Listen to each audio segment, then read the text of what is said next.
इतिहास का सबसे ताकतवर शिष्य, लेकिन वो अकेला है। सकाकी शियो लड़ाई में लेवल 100, अपाचाई होपाचाई इलाके का टॉप फाइटर, केंसेई मा पूरे चीन के मास्टर, आकिसामी कोवेत्सुजी फाइटिंग फिलोसोफर, कोसाका सुगीरा तलवार और हथियारों की मास्टर, और हयातो फुरिंजी। हयातो कहता है, हम बस यही करते हैं। ये एक डोजो है जो लोगों को उनके लक्ष्यों तक पहुंचने और मार्शल आर्ट्स में महारत हासिल करने के लिए कौशल विकसित करने में मदद करता है। हम खुद को आसपास का सबसे अच्छा डोजो नहीं मानते। रियोजानबाग डोजो में उसी पल मेरे अंदर के अलार्म पागलों की तरह बजने लगे। मुझे अंदाजा नहीं था कि ऐसा होगा। अरे नहीं केनिची, तुम बहुत गहरे पानी में आ गए हो। ये ठीक नहीं लगता। कुछ तो गड़बड़ है यहाँ। सभी मास्टर केनिची को घेरे हुए हैं। केनिची डर से कांप रहा है। हयातो कहता है, जाओ थोड़ी चाय ले आओ। केनिची घबराकर म्यू से कहता है, ठीक है, तो फिर मैं म्यू, मुझे यहाँ अकेला मत छोड़ो। म्यू मुस्कुराती है और चली जाती है। हयातो कहता है, देखो कैसे वो इस घबराए हुए बच्चे को यहाँ छोड़कर भाग जाती है। अपाचाई हंसते हुए कहता है, उसके चेहरे पर कितना प्यारा भाव है। सकाकी कहता है, ये ऐसा है जब एक बच्चा मकड़ी के जाल में फंसी तितली को बचाने की कोशिश करता है, लेकिन अंत में खुद ही फंस जाता है।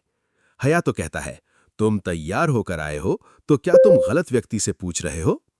सकाकी कहता है, वेल। हयातो गंभीरता से कहता है, हमारे यान सानबग डोजो में। वो केनिची की आंखों में देखता है। मैं फिर पूछूंगा शिराहामा केनिची, क्या तुम हमारे साथ जुड़ोगे? केनिची के दिमाग में 1000 सवाल घूम रहे हैं, लेकिन वो दाइमोन जी की याद करता है, उन बुलियों की याद करता है और अपनी कमजोरी की याद करता है।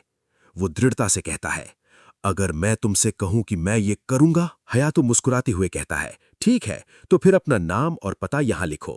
हयातो कहता है, ठीक है, इसकी फीस 2000 येन होगी। केनिची चौंक कर चिल्लाता है, क्या? ये तो बहुत महंगा है। केंसेई मां कहता है, 500 येन के लिए से रहेंगे। केनिची पूछता है, ये चौथाई फीस कैसे हो गई? अकिसा में कहता है, हमारे डोजो में समस्याएं हमेशा इतनी छोटी होती हैं। सकाकी कहता है, ये बेकार है। अरे केंसेई। केंसेई मां केनिची को 500 येन देता है। केनिची झुककर कहता है, धन्यवाद। ये सीन केनिची की कल्पना है। वो सोच रहा है कि म्यू डोजो की हाउसकीपर है। एक मास्टर कल्पना में कहता है, हाँ, सफाई, कपड़े धोना, खाना बनाना, उसके बिना हम यहां कुछ नहीं कर सकते। दूसरा मास्टर कहता है, एक high school student mu dojo की हाउसकीपर भी है। तीसरा मास्टर कहता है, म्यू डोजो के आसपास बहुत अच्छा काम करती है, भले ही वो थोड़ी धीमी हो, माफ करें। अपाचाई कहता है, हिचकी, सब कुछ मत खाओ। कोई आवाज देता है, अपाचाई, म्यू को अकेला छोड़ो और थोड़ी और शराब ले आओ। मेरे लिए शराब लाओ। केनिची सोचता है, मुझे अंदाजा नहीं था, लेकिन अब हमारे पास उस तरह के पैसे नहीं बचे हैं। मैं जोर से कहता हूं, मैं म्यू की रक्षा करूंगा। सकाकी गुस्से से कहता है, मैं किसी को ट्रेन नहीं करता, ये मेरा नियम है। सब उसकी तरफ देखते हैं। केनिची थोड़ा घबराता है, लेकिन हयातो पूछता है, तो केनिची, तुम क्या सीखना चाहते थे? केनिची जवाब देता है, अगर संभव हो तो मैं मार्शल आर्ट्स में महारत हासिल करना चाहता हूं। मैंने इसके बारे में सोचा है। हयातो कहता है, चूंकि आकिसामे ने पढ़ाने के लिए स्वेच्छा दिखाई है, बाकी सब। आकिसामे कहता है, क्या ऐसा है? केनिची हिचकिचाते हुए कहता है, मैं चाहूंगा कि आकिसामे पढ़ाए। सकाकी कहता है, अरे अरे, माकी सब भाड़ में जाएं, मुझे कोई परवाह नहीं। आकिसामे पूछता है, फिर मैं ही क्यों? आकिसामे केनिची से कहता है, तुम अपने मार्शल आर्ट स्किल्स को पूर्ण करना चाहते हो ना? मैं समझ गया। जब मैं बच्चा था मैं भी तुम्हारी तरह था। केनिची हैरानी से पूछता है, अरे क्या सच में? म्यू कहती है, आकिसामे सान बहुत अच्छे इंसान है। आकिसामे आगे कहता है, जो भी हो, मैं तुम्हें सुधारूंगा। अगर मैंने तुम्हें नहीं सुधारा तो तुम अपने सीनियर्स के हाथों मर जाओगे, लेकिन यह ठीक हो जाएगा क्योंकि मैं इतना सख्त नहीं हूं। केनिची राहत में कहता है, जी सर। आकिसामे समझाता है, वूशु एक मार्शल आर्ट है जो तुम्हें खुले मैदान में बहुत प्रभावी रूप से स्वतः रक्षा करने की अनुमति देता है। तभी म्यू अंदर आती है। केनिची कहता है, आह म्यू। अकिसामे केनिची को सताता है। अकिसामे केनिची को एक अजीब सी मुद्रा में खड़ा करता है।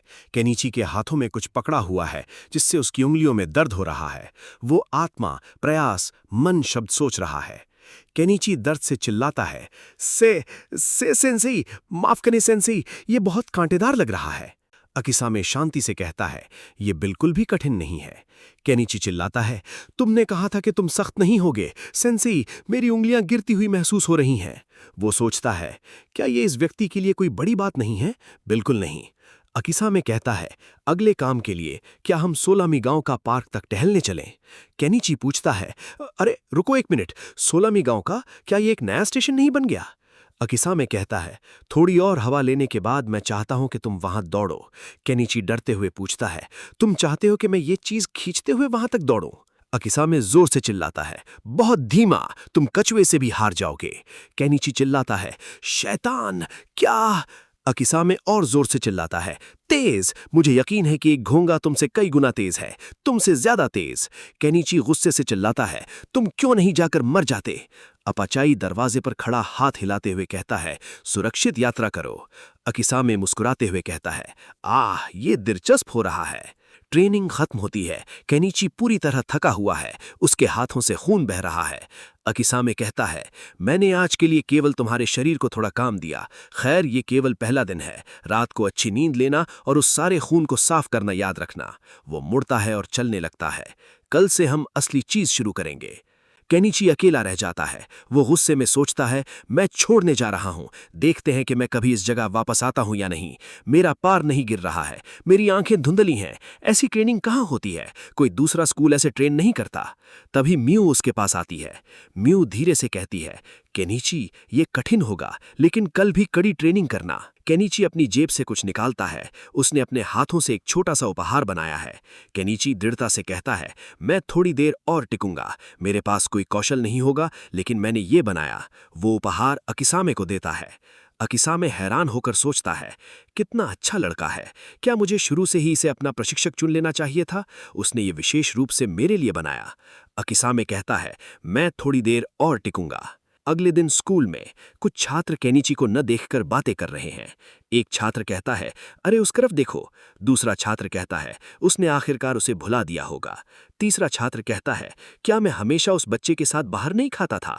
अचानक चुकुबा वहां आता है। वो तीसरी मंजिल का कराटे क्लब का प्रमुख है। उसके लंबे बाल हैं, चेहरा गंभीर है। चुकुबा जोर से पूछता है, तुम सब, शिराहमा केनिची कहाँ है? छात्र डर जाते हैं। एक छात्र हकलाते हुए कहता है, चुकुबा सेनपाई, वो आजकल क्लास के ठीक बाद गायब हो जाता है। दूसरा छात्र कहता है, हम सच में नहीं जानते। एक छात्र सोचता है, उस बेवकूफ केन ने क्या किया? मार्शल आर्ट्स क्लब के नेता द्वारा निशाना बनाया जाना, ये उसका अंत होगा। चुकुबा कहता है, मैं वापस आऊंगा। एक छात्र कहता है, क्या तुम चाय पीना चाहोगे? धन्यवाद। दूसरा छात्र कहता है, मैं एक पेय पीना चाहता था। केनिची छिपा हुआ है, वो स्कूल से बच रहा है। एक छात्र कहता है, क्या तुमने अभी बेवकूफ केन की आवाज सुनी? दूसरा छात्र कहता है, नहीं, ये तुम्हारा भ्रम रहा होगा। असल में केनिची एक कोने में छिपा हुआ है, वो सोच रहा है। केनिची सोचता है, आह, कितना अपमानजनक है। ये इस तरह बेहतर होगा। मुझे स्कूल का समय देना होगा, यहां तक कि ये लगभग 1 महीने के लिए। एक छात्र कहता है, वो बेवकूफ केन कहाँ गया? मैं भी उसे देखना चाहता था। केनिची सोचता है, लेकिन अगर मैं अभी बाहर आया तो मैं कभी नहीं जीत सकता। केनिची पिछले दरवाजे की तरफ जाता है, लेकिन वहां भी पहरा है। केनिची सोचता है, यहां तक भी पहरा है। वो म्यू से कहता है, ये भागना नहीं माना जाता। मैं तुम्हें अभी बताता हूं म्यू, ये सब रणनीति का हिस्सा है। मैं सिर्फ पीछे नहीं हट रहा हूं। म्यू सोचती है, ऐसा लगता है कि वो अधिक से अधिक मर्दाना हो गया है। म्यू कहती है, तो फिर? केनिची कहता है, बिल्कुल बिल्कुल।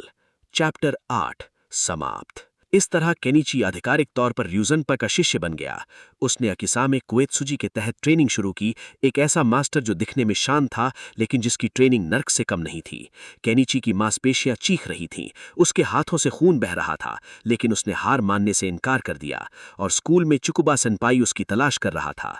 केनिची की असली परीक्षा अभी शुरू हुई थी। अगले अध्याय में देयर इज नो टाइम, समय नहीं है।